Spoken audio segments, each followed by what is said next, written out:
David Cay Johnson. Hello, Mark. Hello, sir. What time is it over there? 9 o'clock. Oh, okay. 9-hour time difference in California. All right. So So we're in Gothenburg, Sweden. About 1 million people here, and there's 2,200 journalists from all over the world. Global Investigative Journalism Conference. So what, first of all, how do they decide on Sweden, on that place, Gothenburg, Sweden? Well, we've held these all over the world since the first one in 2001. So we've met in Kyiv and Johannesburg, and I've spoken at most of these. We were supposed to meet in Sydney, Australia, but the COVID intervened.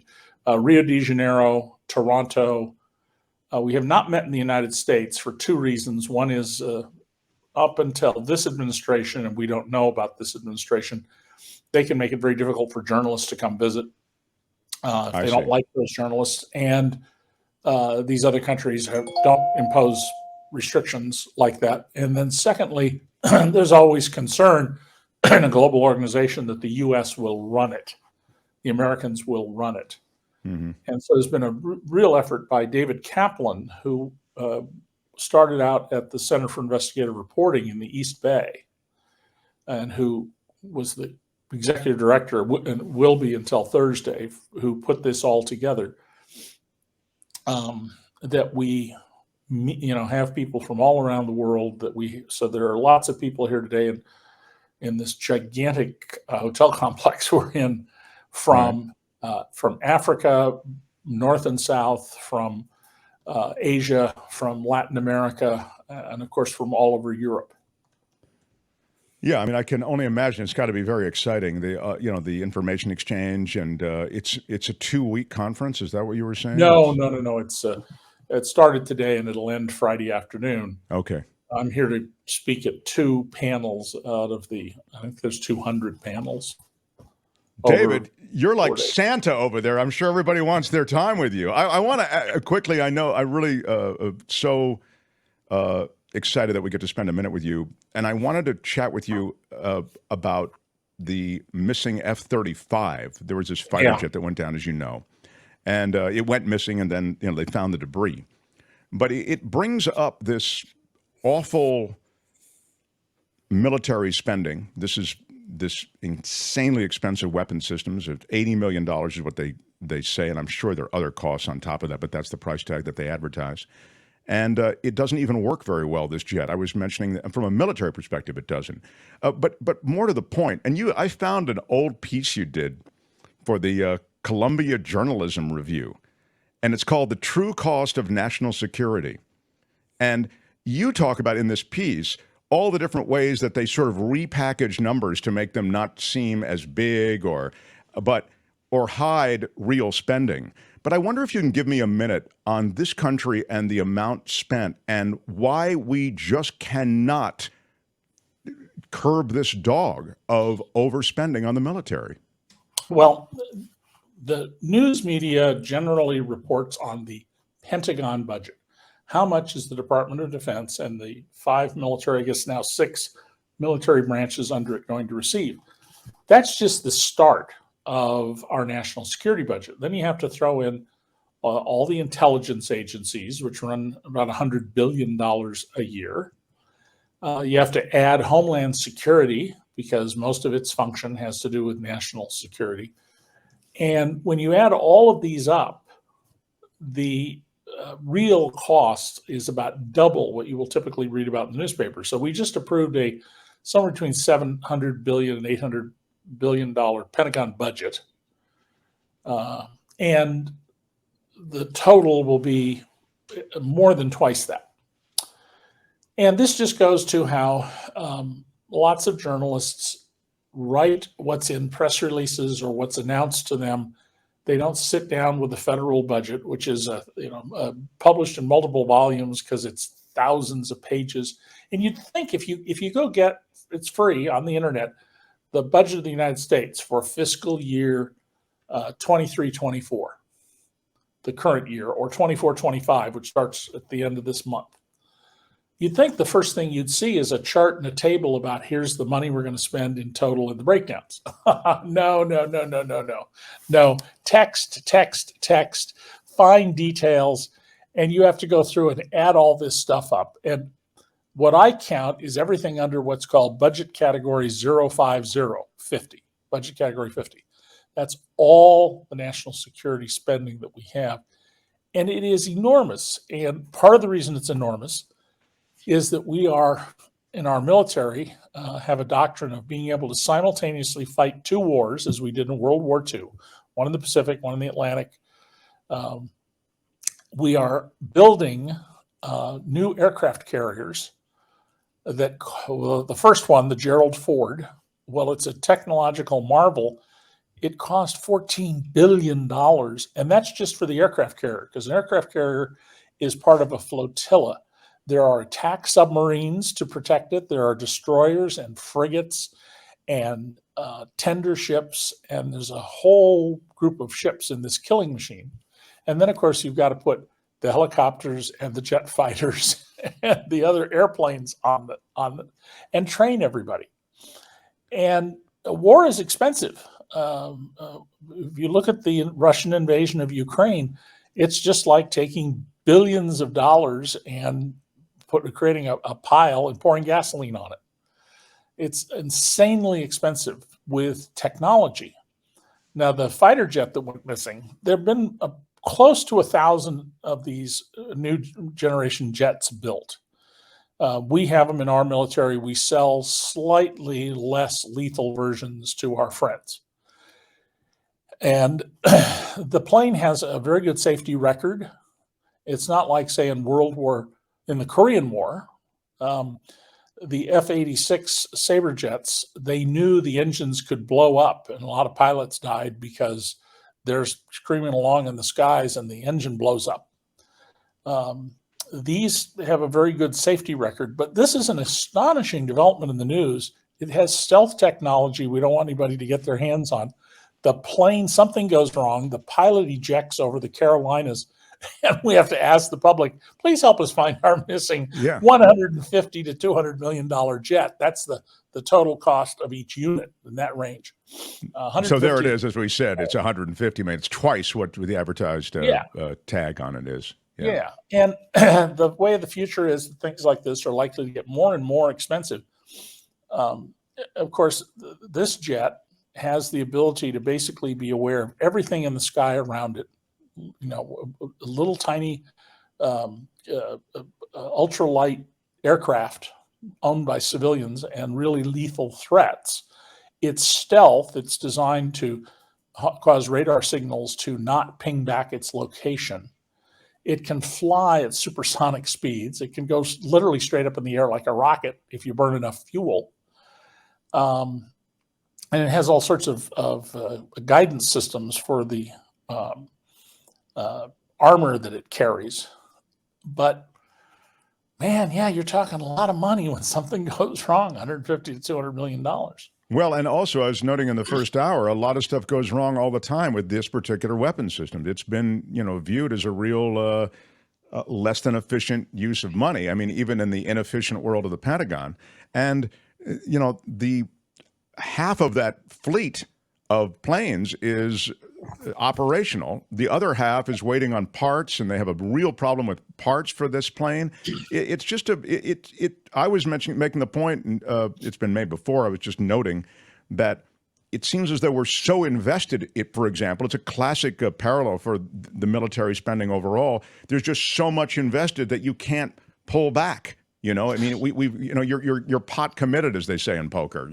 Well, one of the things that happened here, and this has happened with a couple of previous fighters, the Air Force says we need the following jet. And then they go, well, let's be efficient. Let's have the Navy have the same basic model. We'll modify it for them. And then the Marines, they have a specialized military purpose. We'll have it for them. So you end up with an airplane for three branches of the service whose needs are not necessarily consistent, instead of building three different airplanes.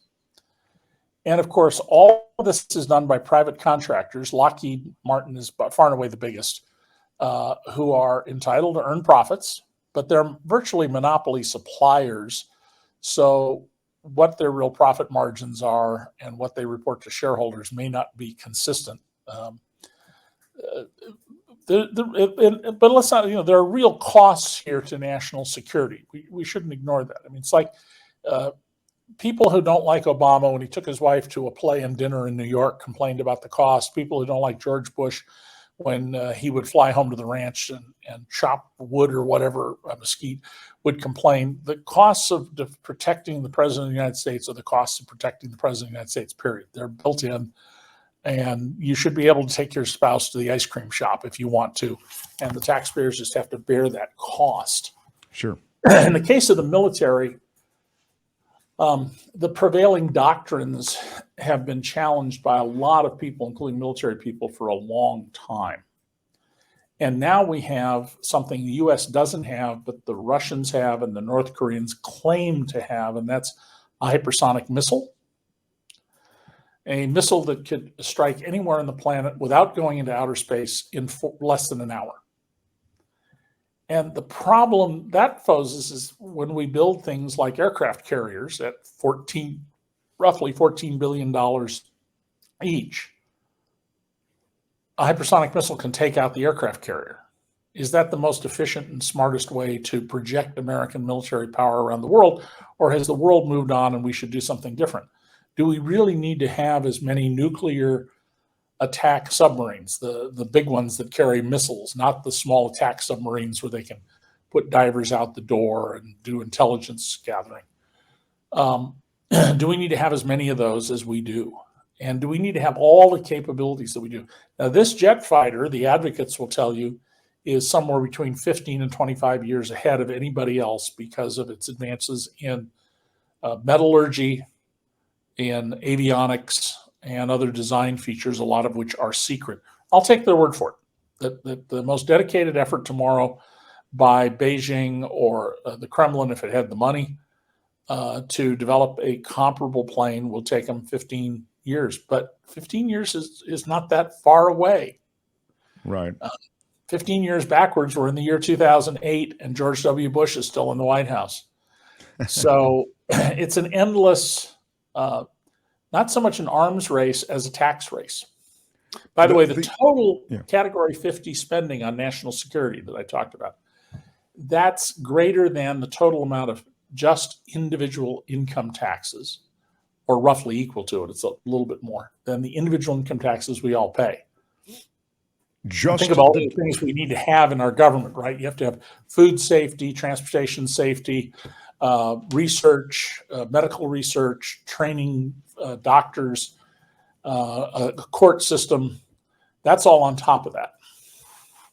Wow, it's extraordinary, and it's a stranglehold that they have on Washington and on the legislators, and they do it. I was mentioning in the first hour because they sprinkle a little bit of that money on all the states, so everybody's got a stake in it, I guess. But ultimately, what you're talking about is sort of a reimagination of defense. I mean, some of these systems that are really holdovers from World War II or whatever. I mean, they've just been, they need to be mothballed, and we need to. I feel as though, David, that the new frontier involves technology on a level that is the sort of stuff that we see with hackers and with trying to, protect the American intelligence community and the society from that real threat. Well, back in the late 90s, I tried to sell first as a news article to my editors at the New York Times, and then later as an idea for a screenplay. What if the Chinese were to, and at the time, the #1 military strategist in China had written that war with the United States is inevitable, and the duty of the People's Liberation Army was be prepared to defeat the United States no matter what. Wow. What if the Chinese took a different approach?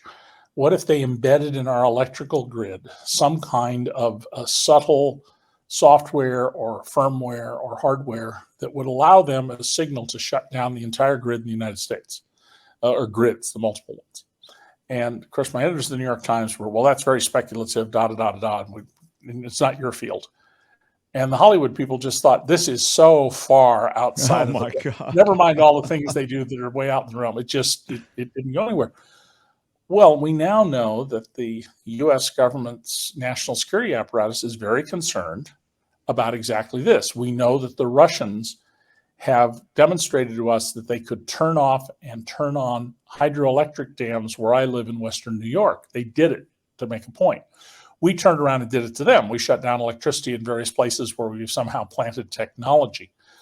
The future of warfare, I suspect, will be less bullets and missiles and more using technology to soften up a target. And removing electricity would be very effective at doing that. If you could suddenly make the whole U.S. go dark within a matter of minutes, and you only had people who have independent generators, hospitals have those often. There are other buildings that have them, but it's a tiny fraction, and they don't run that long. They've got a limit in either battery power or fuel. That would be a very effective mechanism. And there is a future of War Department at the Pentagon, and they do think about these things. And I've known people who work there, and they are incredibly thoughtful and smart in an area that requires enormous amounts of knowledge about technology, diplomacy, etc. But the public, we're not paying attention to this stuff anywhere near as much as we should to what's being done with their tax dollars. And just one last point here. My former colleague at the New York Times and the Philadelphia Inquirer, Tim Weiner, wrote a fantastic book at the end of the last century called A Legacy of Ashes, the first serious history of the CIA. And in it, he revealed two interesting things about Eisenhower. Eisenhower did not originally, in his first draft, write the military-industrial complex that he warned us about. He wrote the military congressional industrial complex. There is a defense plant in every one of the 435 congressional districts, every single one of them. And that is not by accident, and it's not by efficiency, it's by political design. And then the other thing that he brilliantly pointed out in this book was how, if you want to know how many tons of coal are being mined in North Korea and what the production of wheat is in Russia, the CIA is really good at that stuff. But if you want to know, is there going to be a revolution in Tehran, as we saw in 1979, if there's an overthrow of the government somewhere, are we going to know about it? Despite all the cloak and dagger stuff in the movies that we see, James Bond and the 1,000 variations of it, turns out they're really awful at that. They're just awful. They don't know nearly as much as they think, and his book is really a very devastating indictment. He's doing a new book now on another aspect of this that I'm sure will be very widely read. Oh, listen, you've got to connect us. That book's out. I'd love to have him on I'd love to have him on the show. And just to your point, that whole thing that happened under the Trump administration, I always talk about how tough we are on defense and the Republicans. Yeah.